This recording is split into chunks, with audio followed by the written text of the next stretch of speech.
Hello viewers, this is Professor Dr. Wasim I Khan from Shri Shivaji Law College, Parbhani, Maharashtra. I welcome all the viewers to the lecture series of Law of Tort, and in today's lecture we will discuss about defenses of nuisance. In the earlier videos we have discussed what are the different essentials of nuisance, as well as we have discussed the types of nuisance, that is private nuisance and public nuisance. So in this particular video we will try to understand what sort of defenses are available against the tort of nuisance. It means by taking a certain defenses, the defendant is entitled to avoid his liability. So let us start our topic. So the introduction of nuisance is that we have already discussed in the earlier videos. The word nuisance is derived from the French word neuter and Latin word nocere, which means to do hurt or to annoy. So by the act, if one person annoy and hurt and disturb other person, then the person who annoyed, who hurt, who disturbed will be liable for the tort of nuisance. So it is an act or omission interfering with the right of another to enjoy some property causing damage or physical discomfort. So whenever by the act of one person, if any kind of physical discomfort caused to another person, then whoever will be the reason for such a discomfort will be held responsible for the tort of nuisance. जिस person के वजह से किसी दूसरे person को discomfort होता है या उसको कोई तकलीफ होती है, तो जिसने भी वो डिस्कम्फर्ट किया वो पर्सन लायबल रहेगा tort of nuisance के लिए. So let us proceed towards the defenses available for the tort of nuisance. There are certain defenses in which the first one is the prescription. So if a person continues an act on the land of another for a period of more than 20 years, then prescription, that is a long and continuous use, legalize an act. So whenever any activity by which the discomfort caused to another person is continued from 20 years without any kind of objection, then under such circumstances the person who is creating such a nuisance will be entitled to take the defense of prescription. So prescription, that is a long and continuous use, legalize an act. Whenever any wrongful act, whenever any act which creates difficulties and disturbance to another person continues for a long time, that is 20 years, then such act will be legalized. Such act becomes a legal one. So अगर कोई act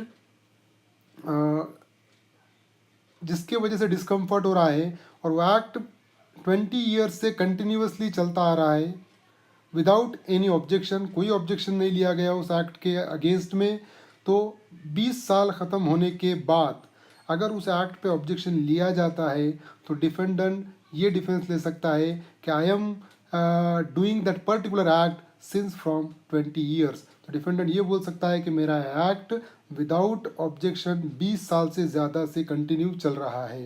so long and continuous use legalise an act. So the period of 20 years is to be counted from the day when the plaintiff comes to know the existence of nuisance. So this is a very important point whenever the defendant take the defense of prescription. Okay, what will be the date from which the period of 20 years will be counted? So the period of 20 years will be counted from the date when such a disturbance comes to the knowledge of plaintiff. तो ये जो 20 साल का period है ये start होगा वहाँ से जहाँ से वो डिस्टर्बेंस का एक्ट प्लेंटिफ के नॉलेज में आया, वहाँ से 20 साल का एक्ट कंटिन्यू होगा, ना कि वहाँ से जहाँ से डिफेंडेंट ने एक्ट शुरू किया. So the period of 20 years will be counted when such act comes with in the knowledge of plaintiff. Plaintiff के नॉलेज में जहाँ से वो एक्ट आता है वहाँ से 20 ईयर्स, भले ही वो एक्ट उसने 25 साल से 25 ईयर्स 30 ईयर्स से कंटिन्यू करता आ रहा है, लेकिन अगर प्लेंटिफ के नॉलेज में वो डिस्टर्बेंस आज आया है तो आज से 20 ईयर्स का पीरियड काउंट होगा. So that will be the period whenever the defendant wants to take the defense of prescription. So there is a one case which explains the defense of prescription, that is Sturgis versus Bridgewan. So For more than 20 years, the defendant had used a certain heavy machineries for his business. So in this particular case, the defendant was using a heavy machinery for his particular business for more than 20 years. So इस case में defendant एक heavy machinery use कर रहा था 20 साल से ज़्यादा से. सो वो हेवी मशीनरी के वजह से प्लेंटिफ को डिस्टर्बेंस हुआ and the plaintiff physician constructed a consulting room adjacent to the defendant house. So the plaintiff no doubt was having a land adjacent to the defendant. Defendant को लगकर plaintiff की एक land थी जहाँ पर उसने एक फिजिशियन, वो फिजिशियन था plaintiff, उसने एक कंसल्टिंग रूम कंस्ट्रक्ट किया and that constructing room was adjacent to the land of the defendant. वो डिफेंडेंट के लैंड को लगकर उसका कंसल्टिंग रूम उसने कंस्ट्रक्ट किया and when he start his work, the plaintiff start his work, he felt that due to the heavy machineries which is being used by the defendant, due to which the physical discomfort is causing. तो plaintiff को ऐसा महसूस हुआ कि जो defendant heavy machinery use कर रहा है उसके वजह से मुझे डिस्कम्फर्ट हो रहा है. So in consequences of that plaintiff filed a suit against the defendant and the defendant took the defense of prescription. Defendant का ये मानना था कि ये जो मेरा एक्ट है ये 20 साल से ज़्यादा से चल रहा है, इसलिए मेरे लिए डिफेंस ऑफ प्रिस्क्रिप्शन अवेलेबल है. लेकिन कोर्ट ने जो पीरियड को काउंट किया वो कहाँ से किया?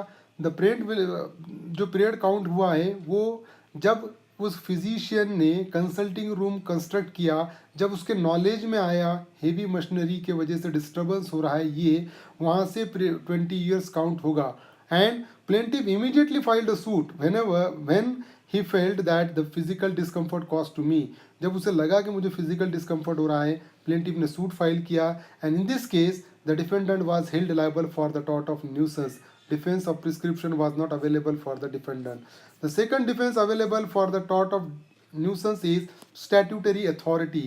A suit for nuisance is not maintainable if the defendant's act is authorized by law or statute. So whenever the defendant is doing his act by virtue of power given by any statute, अगर कोई statute ने defendant को कोई power दिया हुआ है और उसके चलते अगर वो कोई एक्ट कर रहा है तो वो न्यूसेंस के लिए लायबल नहीं होगा.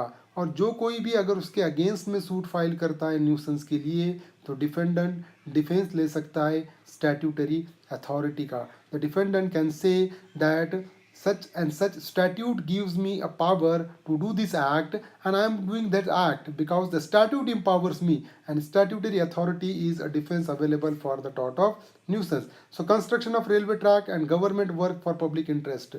So we knows very well the railway track is constructed by the government by virtue of statute, and due to the running of railway so much noise is created, so much vibration is created, so much smoke is released by the running of railway. So all these factors are responsible for creating the nuisance. But the person who are residing nearby the railway track will not be entitled to file a suit against the railway authority because they are doing the power by virtue of statute. And if any person filed a suit against the railway board will be entitled to take the defense of statutory authority. ऐसा ही अगर कोई government work चल रहा है जो कि statute ने power दिया हुआ है गवर्नमेंट को एक्ट करने के लिए, तो उस सिचुएशन में भी गवर्नमेंट लायबल नहीं रहेगी, गवर्नमेंट डिफेंस ले सकती है स्टैट्यूटरी अथॉरिटी का. So the second defence available for the tort of nuisance is a statutory authority. There are certain remedies available for the tort of nuisance. The first remedy is that abatement. So abatement means the removal of nuisance by the party injured. जो injured party है वो खुद जो nuisance create हो रहा है उसको वो रिमूव कर सकती है. फॉर एग्जांपल अगर अपने पड़ोसी के पेड़ के ब्रांचेस अपने प्रीमाइसिस में प्रोजेक्ट होते हैं, अपने प्रीमाइसिस में आते हैं, we can cut down those branches and this is called as a abatement of nuisance. The removal must be peaceable without danger to life or limb. So अगर आप वो न्यूसेंस को रिमूव करना चाहते, अबेट करना चाहते, तो you can remove no doubt, but without any kind of danger to live और life or limb. So in case of abatement, if it is to be interred on another's land or property, prior notice should be given to such person. अगर nuisance को abate करने के लिए, nuisance को remove करने के लिए अगर आपको किसी के प्रीमाइसिस में जाना है तो आपको उसको प्रायर नोटिस देना पड़ेगा. So the first remedy available for the tort of nuisance is abatement. Second remedy is that damages. So the damages in case of nuisance are based either on the actual loss or damage to the property, because nuisance is not actionable per se.